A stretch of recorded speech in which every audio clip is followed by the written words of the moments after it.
Bienvenido a Brother to Brother, un lugar de estudio de la palabra de Dios, donde Dios está presente, donde la esperanza es real, donde Dios es glorificado, donde su palabra cobra vida. Escuela sabática, reflexiones, estudios bíblicos y más. Gracias por estar aquí.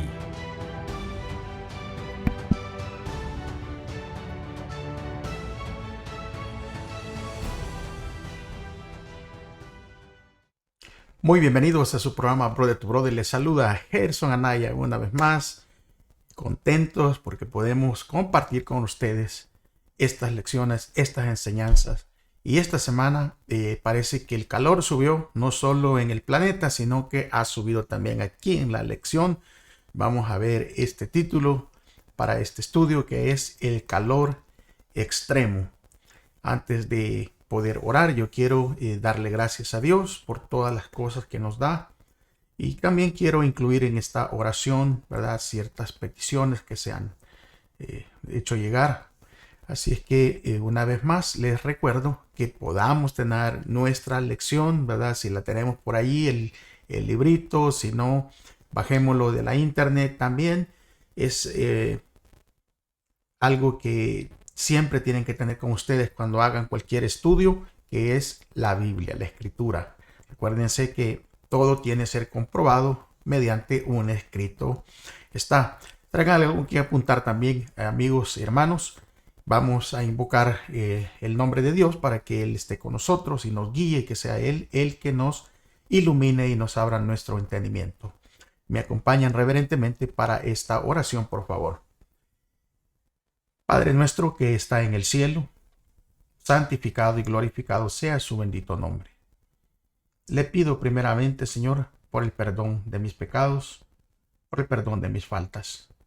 Pero también, Señor, le pido y le ruego que me ilumine, que me dé entendimiento, que me dé el privilegio, Señor, de poder entender y compartir con nuestros hermanos, con nuestros amigos, este estudio, que sea para crecimiento espiritual de cada uno de nosotros, y agradeciéndolo ya de antemano, Señor, porque sabemos que usted hace presencia donde estamos dos o tres invocando su nombre, y por fe creemos de que hay varias personas, ¿verdad?, que están siendo instruidas a través de este estudio. También, Padre, quiero agradecer por peticiones familiares que tenemos, porque usted ha librado, Señor, del peligro a muchos de ellos.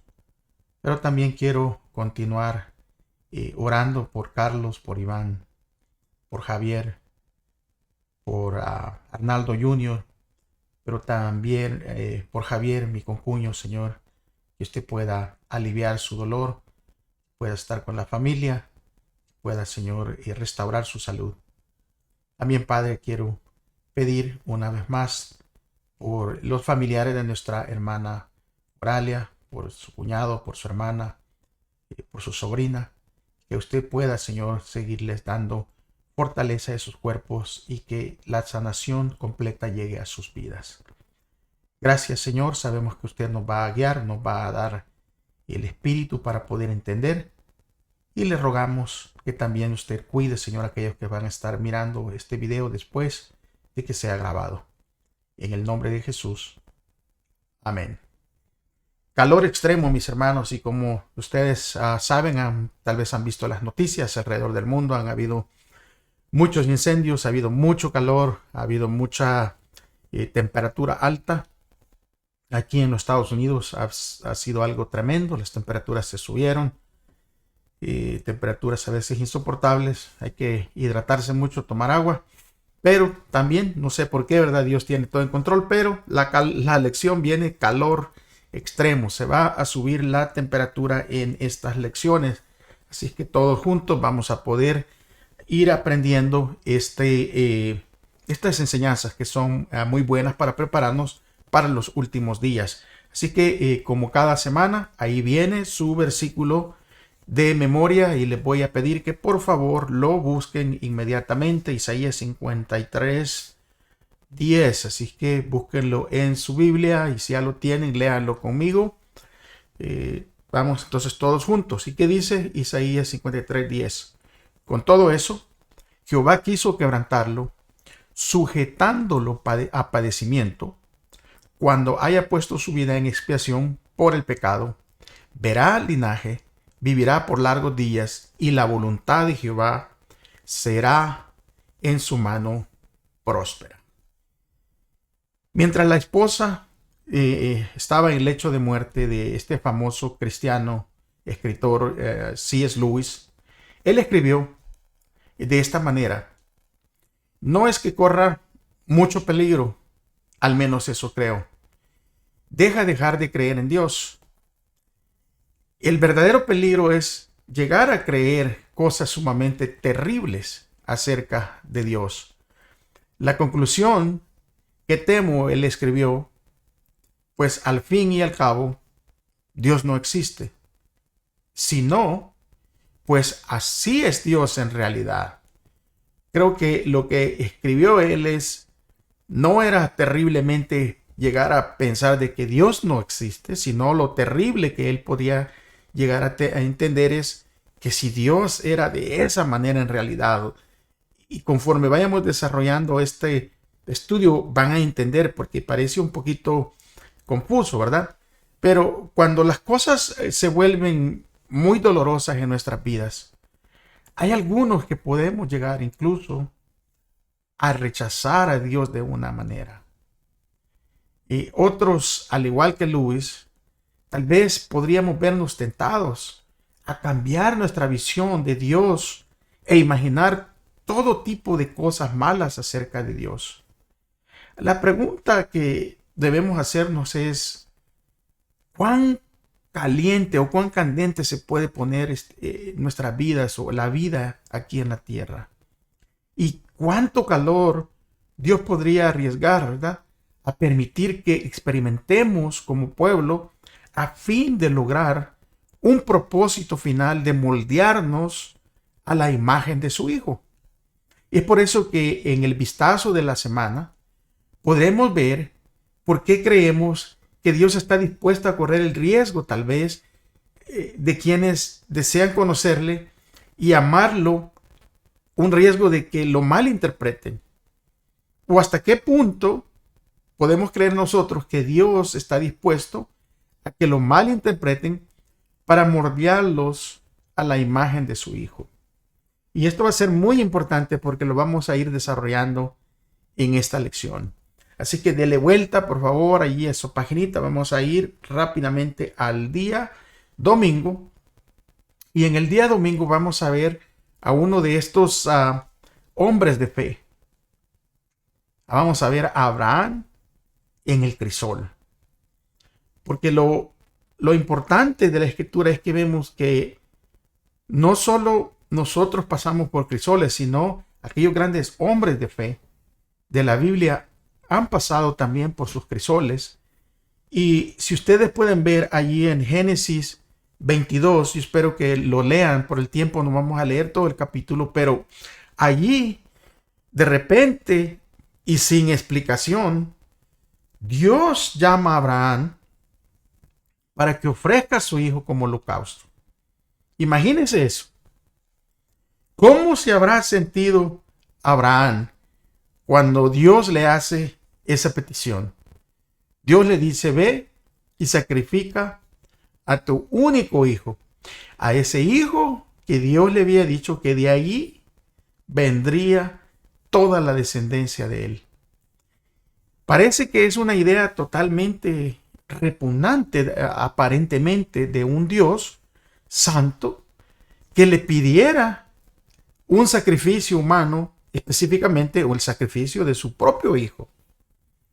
Aun en el caso de que Abraham, ¿verdad?, hubiese pensado que esta petición era aceptable, y entonces, ¿qué pasaría con la promesa de Dios sobre la herencia?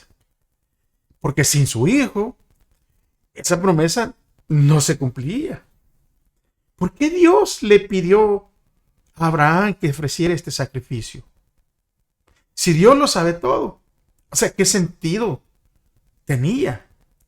Esta petición de Dios en el momento que él la hace, no fue una petición que vino así de repente al azar o de repente se le ocurrió a Dios. De hecho, esta petición estuvo calculada para arrancar la angustia más profunda posible, porque Dios había reservado a Abraham su última y más aflictiva prueba para el tiempo cuando la carga de los años pesaba sobre él, cuando anhelaba ya posiblemente descansar. Y esa es la pregunta, ¿por qué Dios hace esto? Muchas veces no vamos a entender. Muchas veces no vamos a saber por qué. Recuérdense que nuestra vista panorámica de lo que está sucediendo está limitada por el tiempo. Porque yo quiero recalcar de que a nuestro Dios nada lo haya desprevenido. O sea, no es que Dios vaya dándose cuenta de lo que va a suceder conforme los eventos se van dando. Es por eso que, aunque sí, Abraham ya estaba en su vejez, ya tenía su hijo, ya tenía la esperanza de esa herencia, ¿verdad? De esa descendencia. Y aunque ya tal vez este anciano de años ya quería tal vez retirarse, ¿verdad? En su plan de retiro, retirarse y estar tranquilamente. Pero Dios todavía tenía algo más que enseñarle. Y de esto se trata.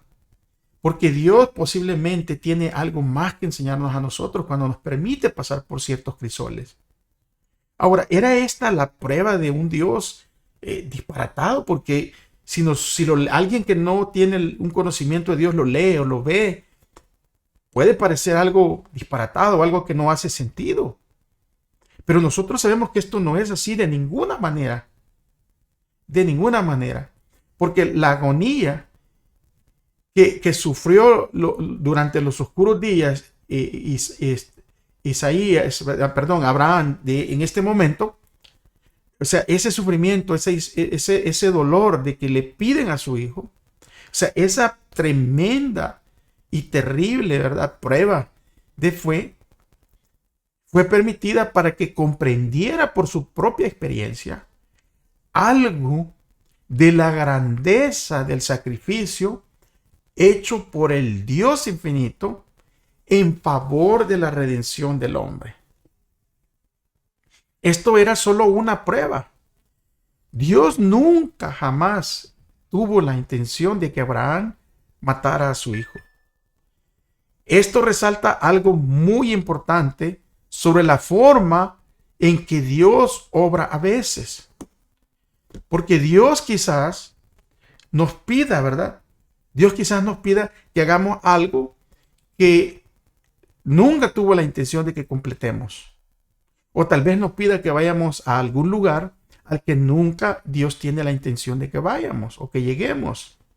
Okay. Lo importante para Dios no necesariamente es el final, sino lo que aprendemos a medida que nos va modificando en este proceso. Probablemente, fíjense bien, por eso es que es importante que nosotros agarremos el contexto de este estudio. Es importante porque el contexto es el calor extremo. Va a haber un calor extremo donde Dios permite que pasemos por un calor extremo, pero ese calor extremo es un calor de purificación. Por eso es que Jesús probablemente tenía en mente la experiencia de Abraham cuando les dijo a los judíos, allí en Juan 8:56, Abraham vuestro padre se gozó de que había de ver mi día y lo vio con gozo. ¿Está viendo? En este contexto del sufrimiento del Hijo de Dios, es que se permite, ¿verdad?, esta prueba para que Abraham experimentara. O sea, yo no sé, ¿verdad?, estaré hablando o por ahí hay alguien tal vez que va a ver este video que haya perdido un hijo. Eso es trágico. Un ser querido. Pero un hijo es trágico. Porque lo natural sería que nuestros hijos, ¿verdad?, nos despidieran en nuestro descanso. Pero cuando alguien pierde a un hijo, a veces no comprende, no entiende. Cuando alguien de la fe, cuando algún creyente pierde un hijo, a veces no puede entender por qué su hijo tuvo que ser llamado al descanso a tan temprana edad. Pero nosotros vivimos en este mundo de pecado. Y muchas de las cosas que nos suceden son a veces circunstancias creadas por nosotros mismos o por hombres malos de corazón. Por hombres que no tienen un temor ni un amor a Dios. Muchas veces nos hieren y hieren incluso a los creyentes. Pero en el contexto del Hijo de Dios, que sin ninguna culpa, sin pecado, tuvo que sacrificar a su propio Hijo con un propósito y un fin, que era el beneficio de salvarnos a nosotros. Y es por eso que Abraham, él podría haber dejado de lado esta idea si rechazaba las instrucciones como si vinieran de Satanás. O sea, la clave para Abraham en la obediencia que él tuvo, para que sobreviviera y aprendiera durante todo el proceso, para que él fuera obediente a Dios, la clave, como ya la hemos repetido en varias veces, es esta. Es que Abraham conocía la voz de Dios. Y la pregunta para mí, la pregunta para ustedes, mis amigos, mis hermanos, ¿cuánto conoces la voz de Dios? ¿Cuánto conozco yo la voz de Dios? ¿Cómo sabemos cuando Dios es el que nos está hablando? ¿Y cuáles y cómo son las formas en que Dios puede comunicarnos su voluntad a nosotros? Dejen sus comentarios. Dejen sus comentarios. Eso nos ayuda a poder compartir y anima a otros a leer y a poder llegar a conocer y a estudiar más. Por eso es que la pregunta es ¿cuánto? ¿Cuánto conoces la voz de Dios? ¿Cómo sabes cuándo Dios te está hablando? Y tendremos que aprender a reconocer las formas en que Dios comunica su voluntad, en que Dios nos habla. Vamos entonces a pasar al siguiente día. Vamos a ir al día lunes, porque el calor va a ir subiendo, perdón. Y aquí vamos a ver esta historia en el día lunes, el Israel rebelde. Y esto se va a dar con la historia de Oseas. Yo sé que si alguno de nosotros leemos el libro de Oseas, tal vez se nos haga un poquito contradictorio, ¿verdad? Lo que se lee. Porque la historia de Oseas tiene algunas lecciones poderosas que enseñarnos. La situación de Oseas es notable. ¿Por qué? Porque su esposa Gomer huye y tiene hijos con otros hombres. Y aunque ella es maritalmente infiel, Dios llama a Oseas para que recupere a su esposa y le muestre nuevamente su amor. Esta historia se presenta como una parábola acerca de Dios e Israel. Porque los israelitas habían dejado a Dios y se estaban prostituyendo. Ellos estaban prostituyéndose espiritualmente con otros dioses. Pero aún así, Dios todavía los amaba y quería mostrarles su amor.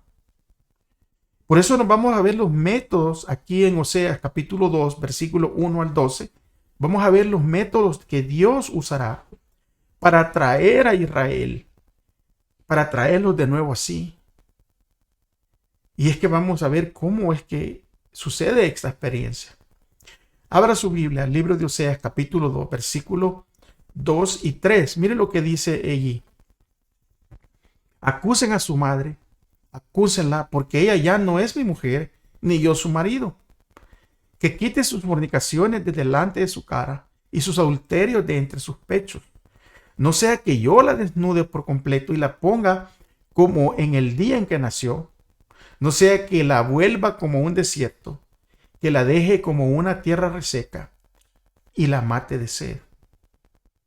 Versículo 5 dice al 7, porque su madre se prostituyó, la que los concibió, actuó desvergonzadamente, porque lo dijo, iré tras mis amantes que me dan mi pan y mi agua, mi lana y mi lino, mi aceite y mi bebida. Por tanto, he aquí yo obstruyo su camino con espinos y reforzaré su vallado, de manera que ella no encuentre sus senderos. Ella irá tras sus amantes, pero no los alcanzará. Los buscará, pero no los hallará. Entonces dirá, iré y me volveré a mi primer marido, porque mejor me iba antes que ahora. Versículo 8 en adelante dice, pero ella no reconoció que era yo el que le daba el trigo, el vino, el vino nuevo y el aceite. Yo le di abundancia de plata, de oro, que ellos usaron para Baal. Por tanto, volveré a tomar mi trigo a su tiempo y mi vino en su época, y quitaré mi lana y mi lino que cubren su desnudez. Oseas 2 al 10 dice, ahora pondré el descubierto, su locura, ante los ojos de sus amantes, y nadie la librará de mi mano. Esta historia plantea dos cuestiones importantes sobre la forma en que experimentamos a Dios cuando Él nos guía al arrepentimiento. En primer lugar, nosotros corremos el riesgo de no reconocer que Dios está obrando. Cuando Israel pasó por esas experiencias tan duras y dolorosas, probablemente les haya resultado difícil reconocer que su Dios estaba obrando para su salvación. Y nos puede suceder a nosotros que cuando Dios nos ponga espinos en nuestro camino, que cuando Dios nos ponga ciertas barreras, que a veces son barreras que no les encontramos ninguna lógica, puede ser de que nosotros también no reconozcamos que es el mismo Dios el que nos está tratando de proteger. Cuando nuestro camino se ve bloqueado con espinas agudas o quedemos tan encerrados que no sabemos hacia dónde vamos, no podamos reconocer de que ese es nuestro Dios, el que nos ama tanto, que está protegiéndonos aún con cosas que a veces no entendemos. Cuando no podemos cubrir nuestras necesidades básicas o nos sentimos avergonzados, es que podría nuestro Padre entonces estar en medio de todo eso, en medio de protegernos, en medio de evitar que nosotros nos continuemos haciendo más daño. La verdad es que más allá de lo que sintamos, Dios siempre está obrando para conducirnos al arrepentimiento porque Él nos ama demasiado.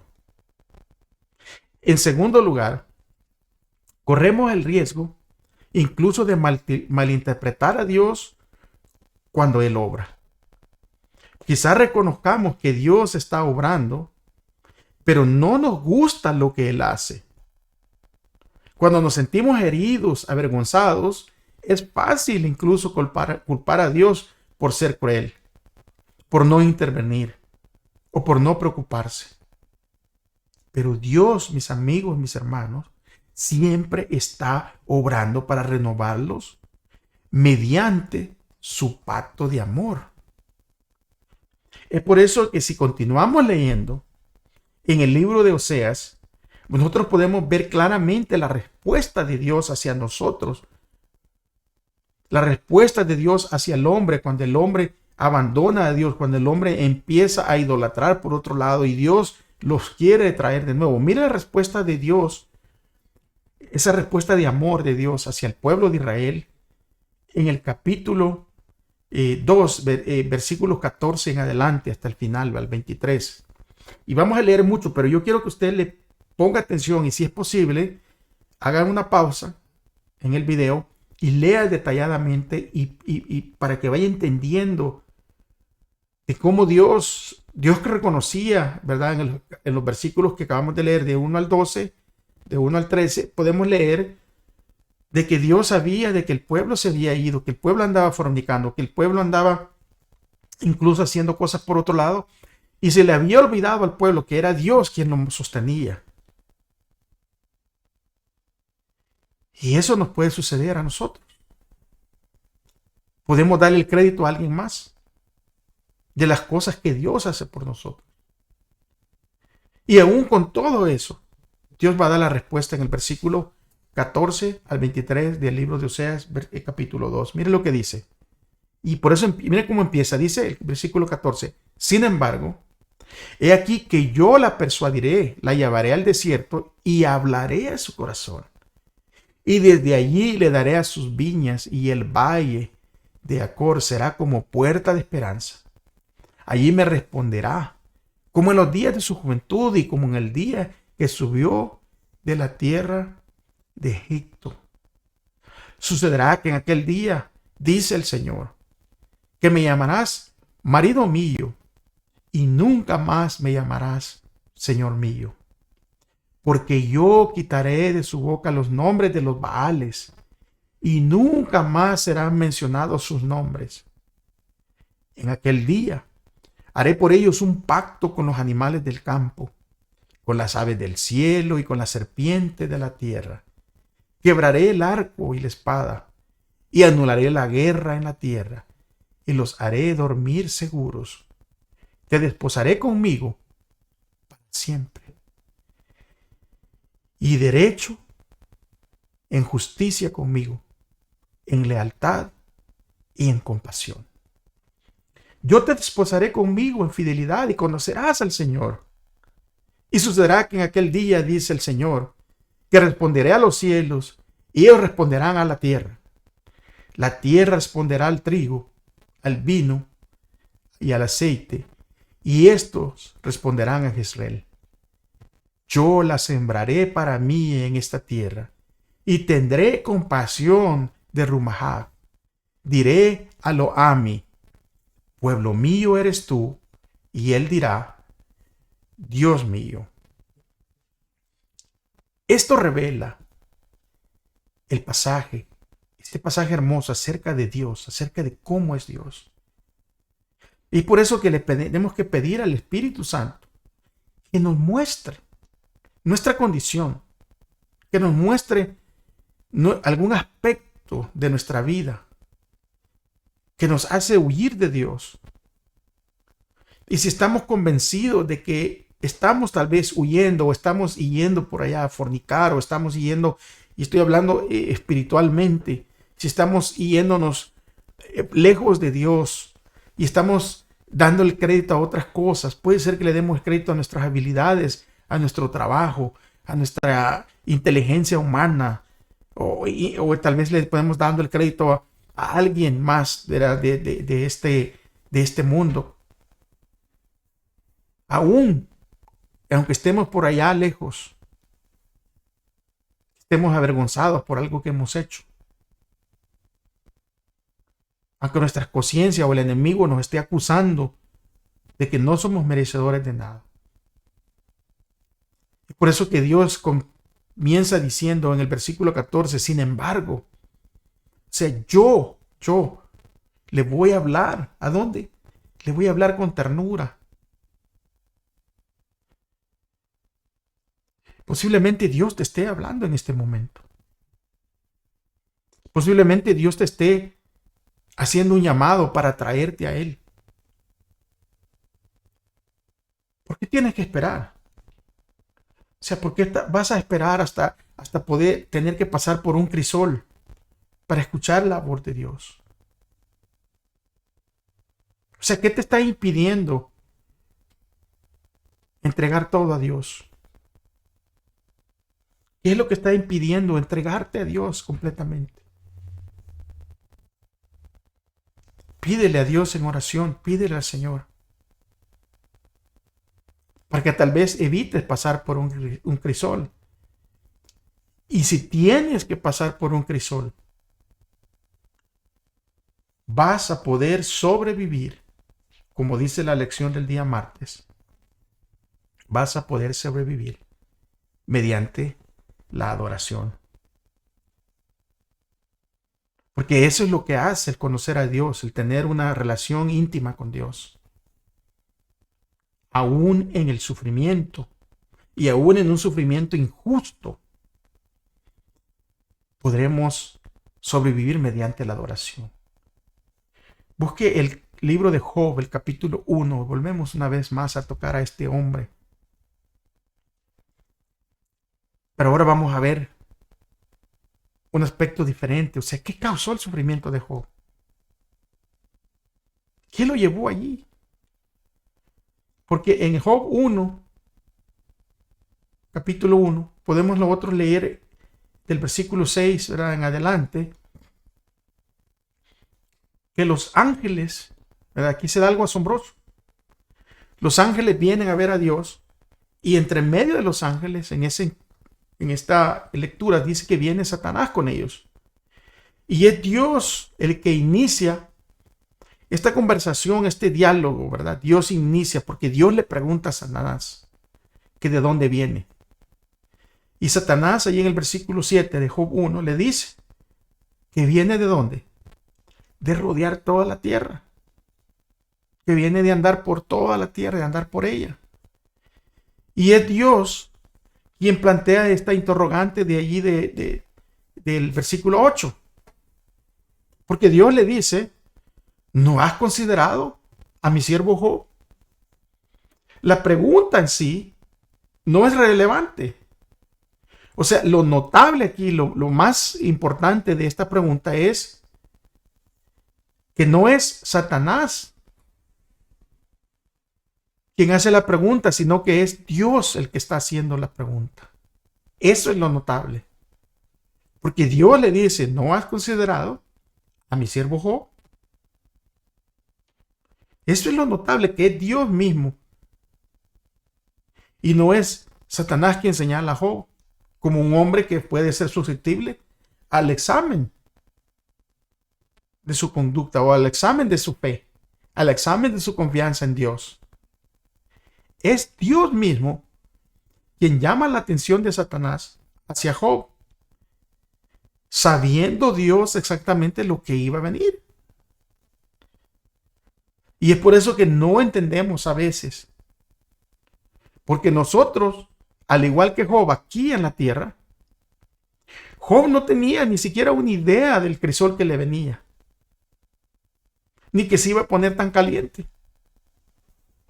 Y muchas veces nosotros tal vez no tenemos ni idea de los crisoles que van a venir, ni que de qué tan calientes se van a poner. Y aunque aquí está muy claro, está pero súper claro, que es Satanás y no Dios quien causa el sufrimiento de Job, también está claro que es Dios quien concede su permiso explícito para Satanás, para que Satanás destruya las posesiones de Job, para que destruya a sus hijos y que destruya la salud física de Job. Ahora, si Dios permite que Job sufra, ¿qué diferencia hay si es Dios o Satanás quien inflige el sufrimiento personalmente? Y pueden salir preguntas como ¿cómo puede Dios ser justo y santo cuando permite activamente que Satanás le cause tanto dolor a Job? ¿Es esta situación un caso especial o es propio de la forma en que Dios todavía puede tratar a su pueblo hoy? Para eso nosotros tenemos que entender cómo Job responde a las pruebas. Cómo Job va a reaccionar a esa prueba. Porque es posible responder a esta prueba de dos formas, a ese sufrimiento. Porque podemos amargarnos, enojarnos e incluso darle la espalda a un Dios que creemos que es cruel o inexistente. O podemos aferrarnos a Dios con más fuerza.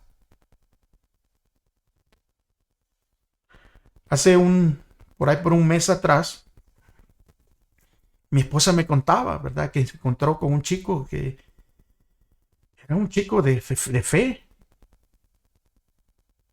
Y de repente la saludó y él le hizo la cuestión, pues, ¿verdad? La pregunta, ¿a dónde te estás congregando hoy en estos días? Y él le dijo, no, yo ya no me congrego, yo no creo en Dios, eso para mí no, ni siquiera me hable de eso, para mí es inexistente. Y eso puede suceder cuando el crisol se pone más caliente. Y podemos creer que Dios es cruel, o que Dios no existe, o que Dios ni siquiera nos toma en cuenta, o que Dios no está pendiente de lo que nos está sucediendo. Y es por eso que estamos estudiando esto, para cuando vengan los crisoles, nosotros vamos a saber que aún en medio de ese calor insoportable, Dios todavía está en control. Así como estuvo con esos jóvenes en ese horno que lo habían calentado 7 veces más de lo normal, Dios estuvo en ese calor con ellos. ¿Se recuerdan en el libro de Daniel?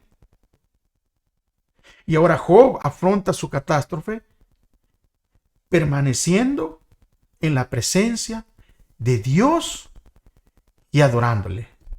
Usted puede leer ahí en Job 1:20 y 1:21.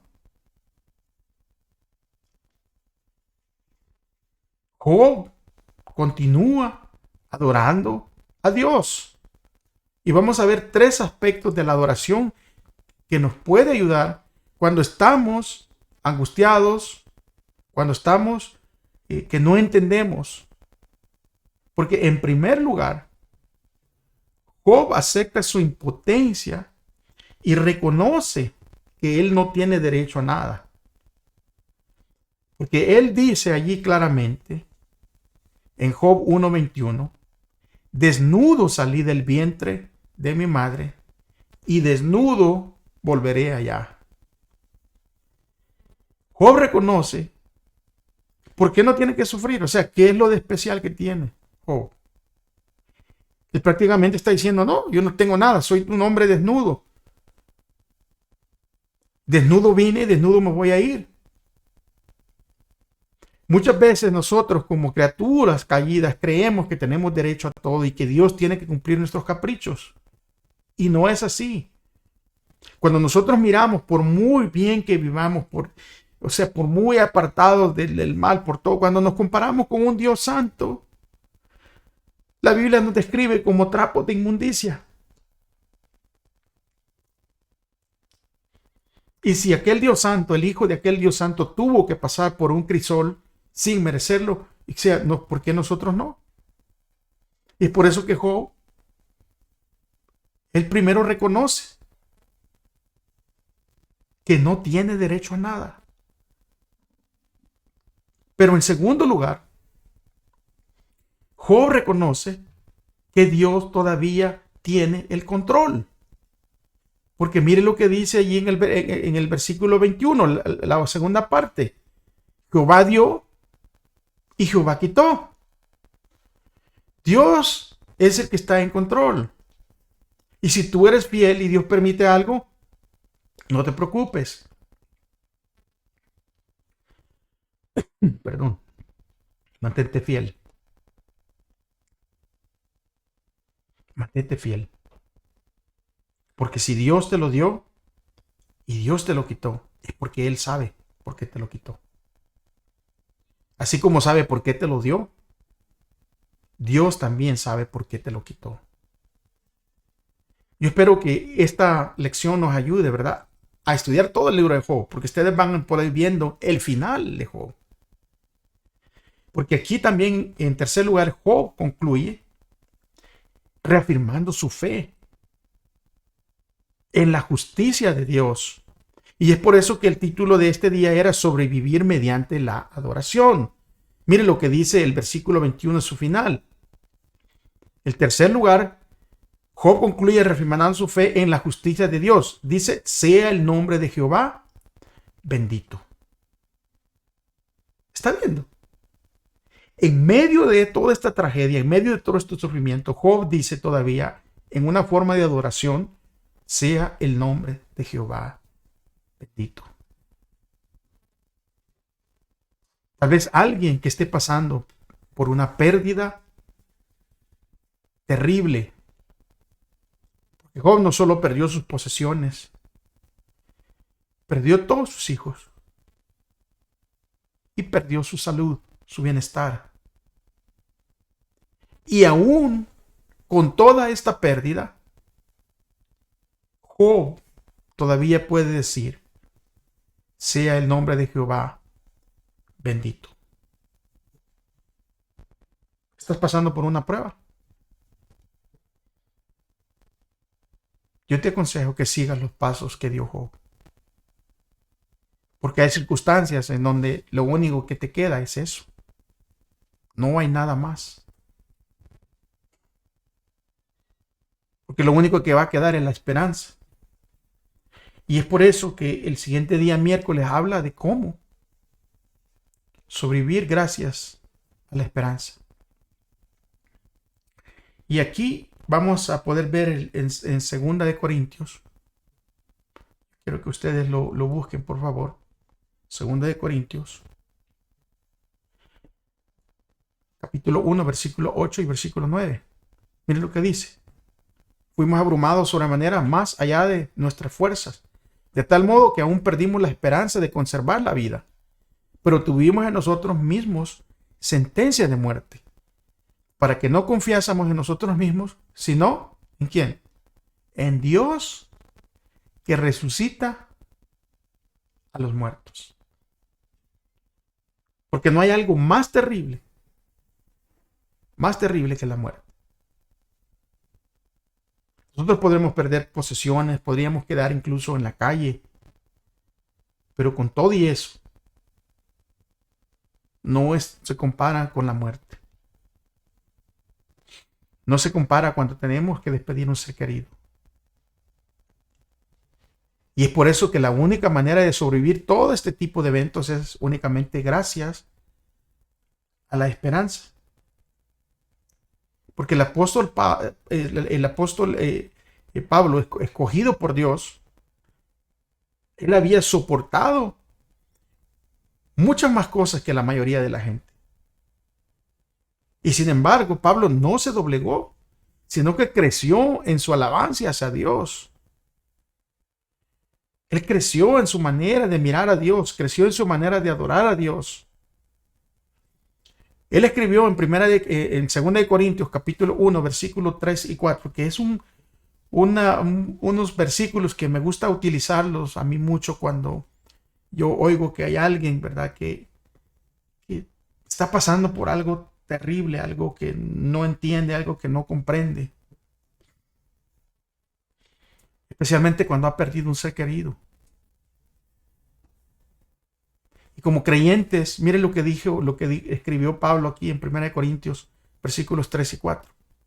Dice: bendito sea el Dios Padre de nuestro Señor Jesucristo, Padre de misericordias y Dios de toda consolación, quien nos consuela en todas nuestras tribulaciones, de esta manera, con la consolación con que nosotros mismos somos consolados por Dios, también nosotros podemos consolar a los que están en cualquier tribulación. Mire qué tremenda esta escritura. O sea, si nosotros somos consolados por Dios y miramos a alguien que tal vez está pasando por una tribulación, nosotros somos el instrumento de consuelo hacia aquellos que tal vez no conocen a Dios, para que lo lleguen a conocer aún en medio del dolor. Pablo está declarando que la razón para recibir la compasión y el consuelo de Dios es para que podamos también nosotros consolar a los que están en cualquier tribulación por medio de la consolación con que nosotros somos consolados por Dios. Y la pregunta viene aquí: ¿hasta qué punto el sufrimiento podría ser un llamado al ministerio? O sea, ¿cómo podríamos estar más alertas a esta posibilidad? Por el intermedio de nosotros, Dios quiere atender a quienes están heridos. Esto significa que primero puede permitirnos Dios experimentar el mismo tipo de heridas para que podamos ofrecer un aliento y compasión y consuelo de Dios hacia aquellos que tal vez están pasando por una misma experiencia que nosotros ya tuvimos. Y este era el principio de la vida de Jesús. Porque las descripciones paulinas de las dificultades no son para hacernos sentir lástima por Pablo, sino son para que sepamos que aun cuando estamos en lo más hondo, el Padre todavía puede intervenir para brindarnos su compasión y su consuelo. Podemos desesperarnos por nuestra vida e incluso morir, pero no debemos temer, porque Dios nos está enseñando a depender de Él. Nosotros podemos confiar en Él, porque nuestro Dios resucita a los muertos. Y aquí mientras Pablo sigue poniendo su vista en la proclamación del Evangelio, sabe que Dios también lo rescatará en el futuro. O sea, la capacidad de Pablo para mantenerse firme se basa en tres cosas que menciona en 2 Corintios, capítulo 1, versículos 10 y 11. Búsquelo. Porque mire, primeramente, Pablo se basa en el historial comprobado de Dios. Nos libró y nos libra de tan gran muerte. Mire lo que dice Pablo. O sea, nos libró y nos libra de tan gran muerte. El historial comprobado de Dios. Dios lo hizo en el pasado, Dios lo va a hacer hoy y lo va a hacer en el futuro. Dios es alguien que ya ha sido comprobado de que lo va a hacer. No es que vamos a ver si Dios lo hace. Pablo tiene la certeza porque él está viviendo lo que lo que ha aprendido, está viviendo el Evangelio. Y él dice, nos libró y nos libra de tan gran muerte. En segundo lugar, la determinación de Pablo de fijar su atención en Dios, ¿en quién esperamos que aún nos librará? O sea, ¿en quién está puesta la confianza de Pablo? No en él, no en los que están alrededor, sino que Pablo está fijando su atención en Dios y en Dios solamente. Y nosotros podemos estar enfocados aún en medio del dolor si nosotros fijamos nuestra vista en Cristo. En tercer lugar, la intercesión continúa de los santos. O sea, cooperando también vosotros a favor nuestro con la oración. Pablo sabe de que todo es un proceso y que parte del proceso es que nos unamos cuando hay una situación difícil. Los santos, aquellos que están comprometidos con Dios, los que han sido apartados para un servicio de Dios, tienen que apoyar la obra, tienen que unirse en oración en favor de aquel que está pasando por un crisol. Ahora, ¿qué podemos aprender de Pablo que nos va a ayudar a no caer en la autocompasión en medio de nuestras luchas? O sea, a no caer en eso de que, ay, pobrecito yo, que no, quizás Dios ni siquiera me está viendo y que no sé qué, que no caer en eso. Porque Pablo pasó por situaciones dificilísimas. ¿Se acuerdan? De entradita se perdió la vista y no sabía si iba a volver a ver. Pablo fue dejado por muerto varias veces. Pero aún así él no cayó en autocompasión, sino que él estaba confiando en que aún si moría, Dios lo iba a resucitar. Y no confiaba en la ciencia, no confiaba en otra cosa, sino que él confiaba en Dios. Y sabía que tenía a su pueblo, ¿verdad? Que él era parte de ese pueblo, que ese pueblo estaba apoyándolo con sus oraciones. En muchas ocasiones, los apóstoles tuvieron que orar por alguien que estaba en dificultad. Ustedes se recuerdan ahí cuando están en la cárcel Pedro y Juan, y cuando el pueblo se reúne, en ese momento se reunieron en una casa a orar por ellos, y el ángel los libera, y cuando llegan y tocan la puerta y la muchacha abre y se asusta tanto que que estaba el apóstol había sido librado y que le cierra la puerta. Por eso que es importante la oración en comunidad por aquellos que están pasando por dificultades. Están en nuestras oraciones personales. Esas son vitales para el crecimiento personal, confianza personal. Pero aún así es necesaria nuestra oración por los demás, intercediendo por los demás. Vamos a pasar entonces ya, ¿verdad? Estamos llegando casi a nuestro último día. Vamos a ir ahí al día jueves. Y el título, pues es el título, ¿verdad? Que venía en el principio, calor extremo. Calor extremo. Y es por eso que les digo que cuando se pone el calor es cuando vamos a saber de qué estamos hechos. Yo les dije la otra vez el ejemplo que les di del té. Las bolsitas de té todas se parecen, todas son iguales. Usted saca del sobrecito que viene y pone un montón de bolsitas de té y usted no las va a distinguir. Pero métalas en agua caliente. Y cuando usted las mete en agua caliente, el aroma, usted va a ver de qué es ese té. Muchos de los cristianos somos así. Hasta que no estamos en agua caliente, no vamos a saber de qué estamos hechos. Porque hasta ahora, en este trimestre, hemos considerado muchos, pero muchos ejemplos de los crisoles que Dios usa para purificar nuestra vida y hacernos más a semejanza de Cristo. Sin embargo, algunos pueden ver estos ejemplos y concluir que Dios es un capataz severo, un exigente. Y es claro que algunos pueden decir, sabemos que Dios quiere algo bueno para nosotros, pero estos ejemplos no revelan mucho cariño ni mucho amor. Y es por eso que se utilizó esto del crisol, del oro purificado. Ustedes saben que el oro es valioso y es bonito, y cuando es oro puro y es extremadamente valioso. Pero para que el oro llegue a ser de esa manera, tiene que pasar por el crisol y ser purificado. Pero muchos pueden pensar incluso que Dios parece un matón, alguien malo, ¿verdad? Que se fija y que pone un propósito que nos causa dificultades grandes y que no hay nada que podamos hacer al respecto. Y parece que es cierto que mientras vivamos en esta tierra que está lleno de pecado, entenderemos solo un poco del por qué suceden las cosas. Y a veces no entendemos, es que por eso les digo que aquí nomás estamos viendo poco del gran desarrollo, del gran, ¿cómo se llama? Conflicto cósmico que hay entre el bien y el mal.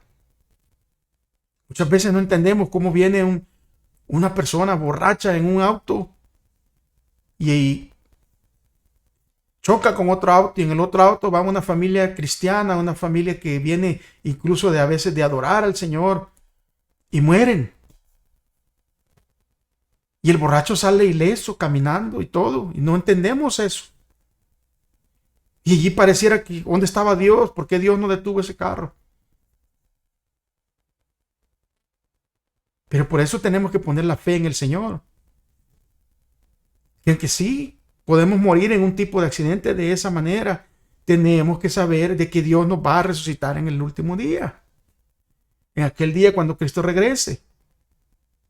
Y es que por ahora tendremos que vivir con la tensión de vivir en este mundo lleno de peligros, lleno de incertidumbres, pero tenemos que vivir con fe de creer que Dios está presente y que aún ahí sí nos cuida.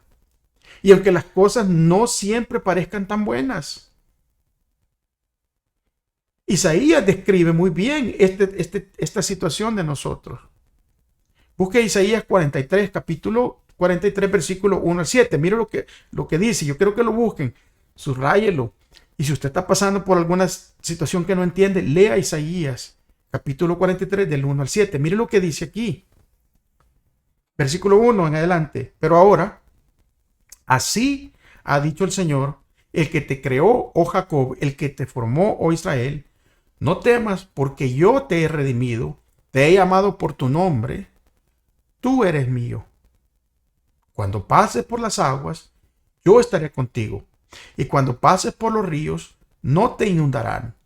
Cuando andes por el fuego, no te quemarás, ni la llama te abrazará.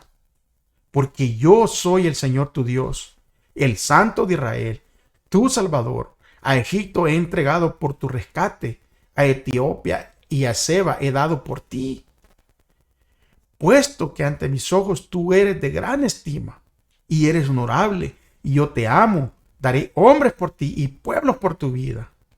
No temas, porque yo estoy contigo. Del oriente traeré a tus descendientes y del occidente te recogeré. Diré al norte, entrégamelos, y al sur, no los retengas.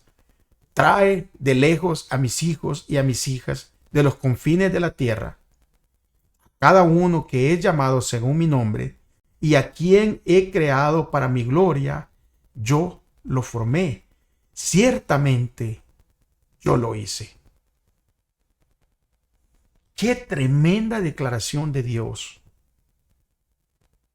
Recuérdense que al final del tiempo, el libro de Apocalipsis habla que vinieron esta multitud de todos los lugares, toda esta multitud que posiblemente tuvo que pasar crisoles, o familias que tuvieron que vivir cosas que no entendieron aquí en la tierra, pero van a estar allí en la presencia de Dios. ¿Por qué?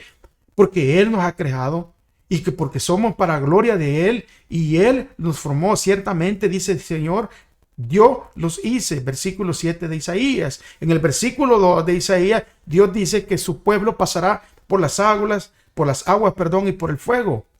Estas son figuras de peligros y de peligros extremos. Pero tal vez insinúen también el cruce del Mar Rojo y el Jordán del pueblo de Israel. Y esas eran tremendas experiencias las dos. Pero que allanaron el camino hacia una nueva vida. Podríamos esperar que Dios dijera que protegerá a su pueblo de estos peligros, que lo guiará por un camino más fácil. Pero al igual que el pastor que leímos en el Salmo 23, él más bien guía, asegura que cuando llegan a los tiempos difíciles, el pueblo de Dios no tiene por qué sentirse abrumado. ¿Por qué? Porque Dios está con él. Vuelve a leer este pasaje de Isaías 43, 1 al 7. Y anota las diferentes formas en las que Dios ofrece consuelo a su pueblo durante los momentos de agua y fuego. ¿Qué imagen de Dios nos pinta en la mente estos versículos? Y las promesas que da Dios, hay que reclamarlas para nosotros. Podríamos resumir lo que hemos aprendido acerca de los crisoles de Dios de tres maneras. Podemos resumir todo esto de tres maneras. En primer lugar, ponga mucha atención. El calor extremo de Dios no nos destruirá a nosotros, sino va a destruir a nuestro pecado. Y eso es tremendo, hermano. Porque si ya captamos en estas lecciones que hemos venido estudiando, si ya captamos, el fuego de Dios no destruye a sus hijos. El fuego de Dios purifica a sus hijos. Y es por eso que en primer lugar el fuego de Dios extremo, aunque sea un fuego que no vamos a comprender, un crisol que no vamos a entender completamente, no nos va a destruir, sino que va a destruir el pecado que hay en nosotros y nos va a purificar para que salgamos listos para estar en su presencia. En segundo lugar, el calor extremo de Dios no es para hacernos miserables, sino que es para purificarnos, según fuimos creados originalmente. O sea, el propósito del fuego de Dios no es para hacer nuestras vidas miserables, sino el propósito es un propósito de purificación. Y en tercer lugar,